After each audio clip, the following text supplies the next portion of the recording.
Indonesia terdiri dari berbagai suku bangsa, bahasa, dan agama.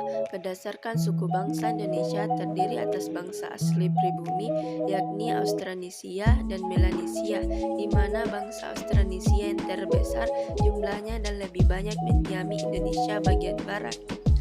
Semboyan nasional Indonesia, Bhinneka Tunggal Ika, berbeda-beda tetap satu, bermakna keberagaman sosial budaya yang membentuk satu kesatuan negara.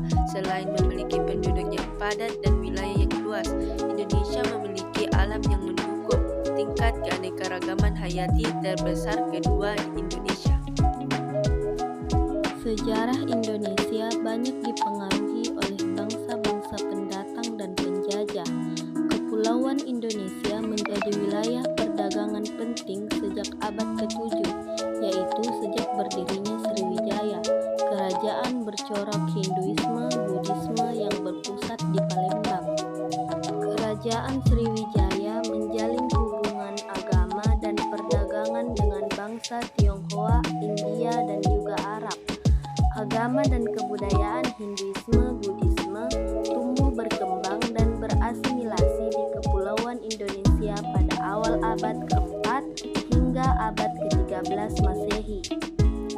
Pada akhir abad ke-15, bangsa-bangsa Eropa datang ke Kepulauan Indonesia dan berperang untuk memonopoli perdagangan rempah-rempah di Maluku semasa zaman penjajahan. Indonesia yang saat itu bernama Hindia Belanda memproklamasikan kemerdekaan di akhir Perang Dunia II, tepatnya pada tanggal 17 Agustus 1945. Indonesia adalah negara kesatuan dengan bentuk pemerintahan republik berdasarkan konstitusi yang sah, yaitu Undang-Undang Dasar Negara Republik Indonesia tahun 1945. Berdasarkan Undang-Undang Dasar 1945 pula, Dewan Perwakilan Rakyat, Dewan Perwakilan Daerah, dan Presiden dicalonkan lalu dipilih dalam pemilihan umum. Ibu kota Indonesia saat ini adalah Jakarta. Pada tanggal 18 Januari 2022, pemerintah Indonesia menetapkan ibu kota Nusantara yang berada di Pulau Kalimantan, yang menempati wilayah Kabupaten Penajam Pasir Utara, untuk menggantikan Jakarta sebagai ibu kota yang baru. Hingga tahun 2022, proses peralihan ibu kota masih berlangsung.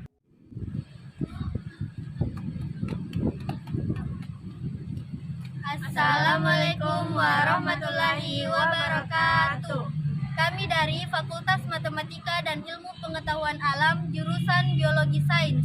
Sebelumnya, perkenalkan nama saya Anissa Sahra Saleh dengan NIM 22108501001. Perkenalkan, nama saya Jusri Medianti dengan NIM 22010850008.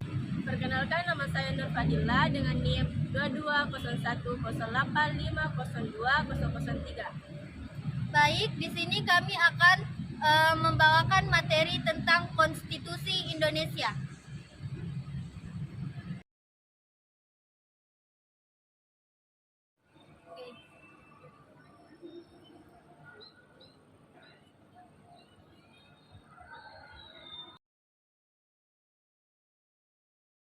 Baik, sebelum kita mempelajari lebih dalam tentang Konstitusi Indonesia, terlebih dahulu kita perlu mengetahui apa sih konstitusi itu. Berikut pengertian tentang konstitusi. Pengertian tentang suatu istilah dapat diperoleh baik dari sisi makna kata maupun dari sisi realitas yang diwakili oleh kata tersebut.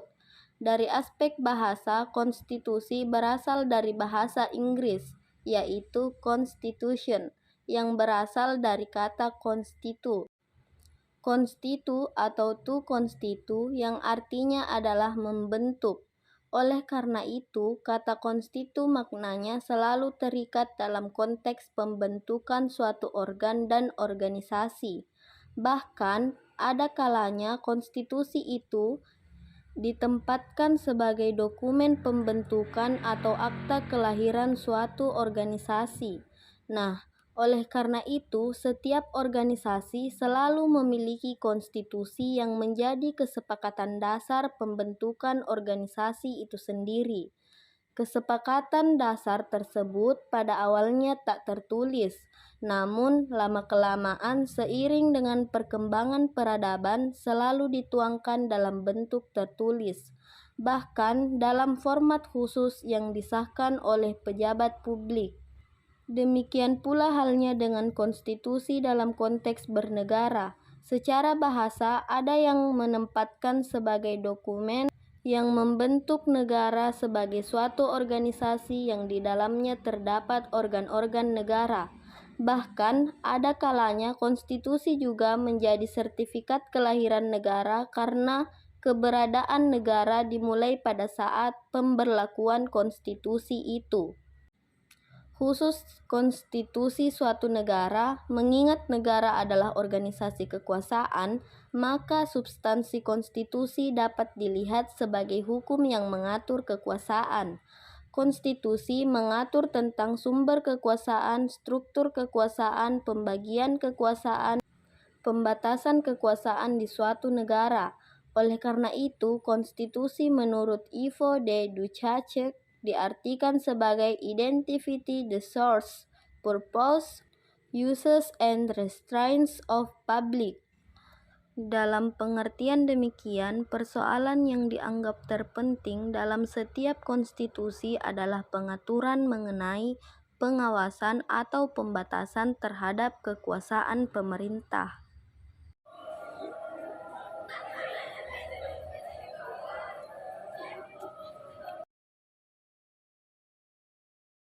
Nah, selanjutnya saya akan membahas apa sih itu konstitusi dan konstitusionalisme. Berikut adalah penjelasan materi dari konstitusi dan konstitusionalisme. Sesuai dengan istilahnya, konstitusionalisme berarti paham atau kepercayaan tentang substansi dari konstitusi, yaitu dijalankan dalam bernegara. Paham dan kepercayaan ini berkembang seiring dengan perkembangan peradaban masyarakat manusia. Oleh karena itu, konstitusionalisme tidak dapat hanya diketahui dari dokumen konstitusi saja, tetapi juga bagaimana praktik kehidupan bernegara, apalagi untuk mengetahui konstitusionalisme di masa lalu.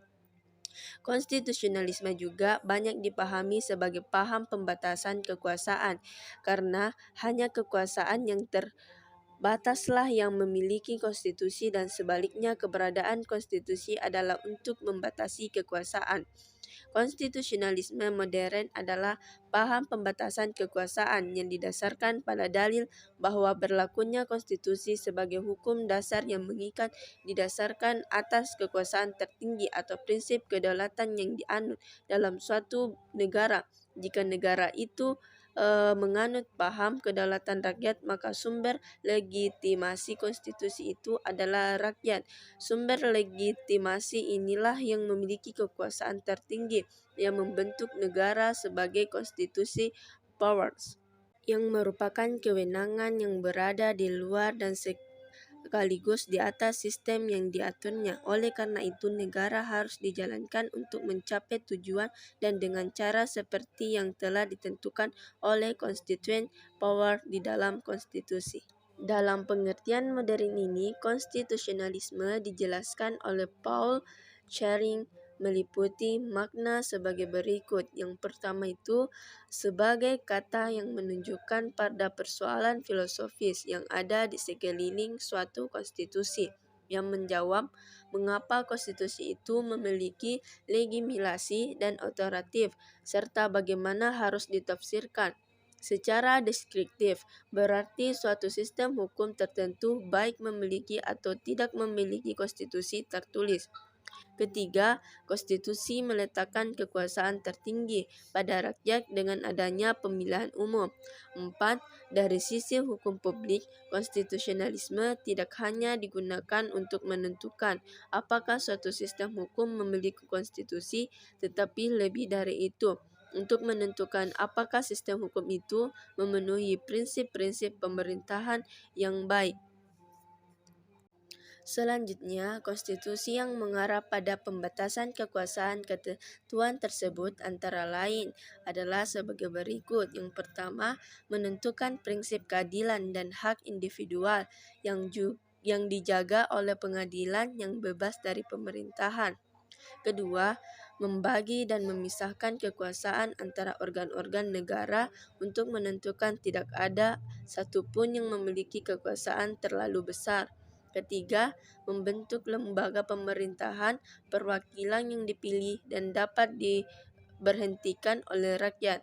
Keempat, menyediakan instrumen partisipasi langsung rakyat dalam proses pengambilan keputusan pemerintahan.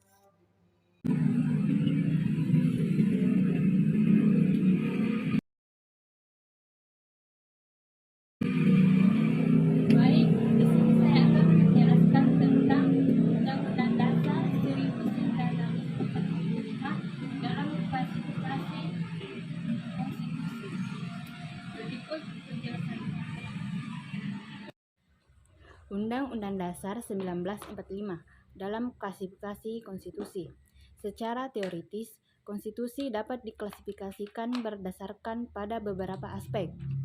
Tujuan tertinggi dari negara adalah a good life, dan hal ini merupakan kepentingan bersama seluruh warga masyarakat. Karena itu, Aristoteles membedakan antara right constitution dan wrong constitution dengan ukuran kepentingan bersama. Jika konstitusi diarahkan untuk tujuan mewujudkan kepentingan bersama, maka konstitusi itu disebutkan konstitusi yang benar, tetapi sebaliknya, maka konstitusi itu adalah konstitusi yang salah. F. Desai membuat klasifikasi negara-negara modern berdasarkan pada 5 hal, yaitu 1. Bentuk negara di mana konstitusi itu diterapkan. 2. Jenis konstitusi itu sendiri. 3. Kelembagaan legislatif. 4. Kelembagaan eksekutif. 5. Kelembagaan yudikatif.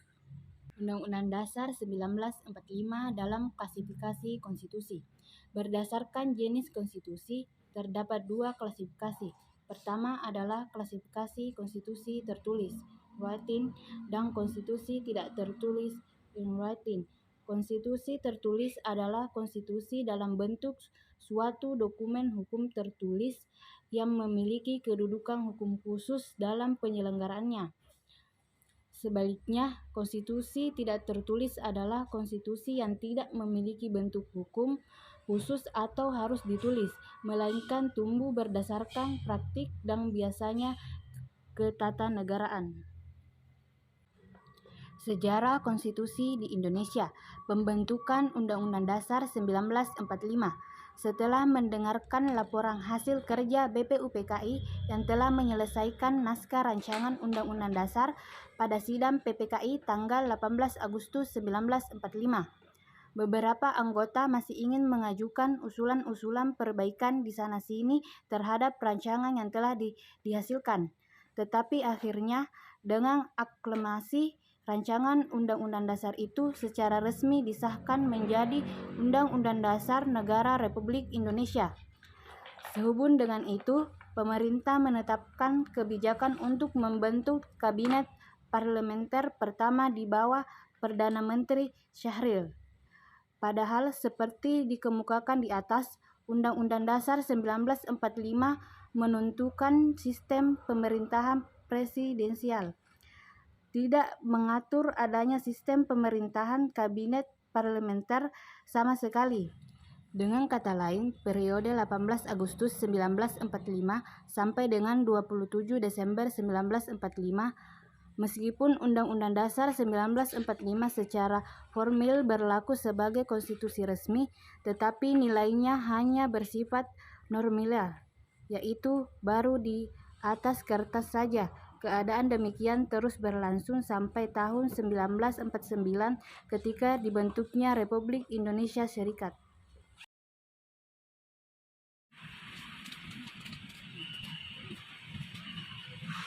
Sekian presentasi dari kami. Wassalamualaikum warahmatullahi wabarakatuh.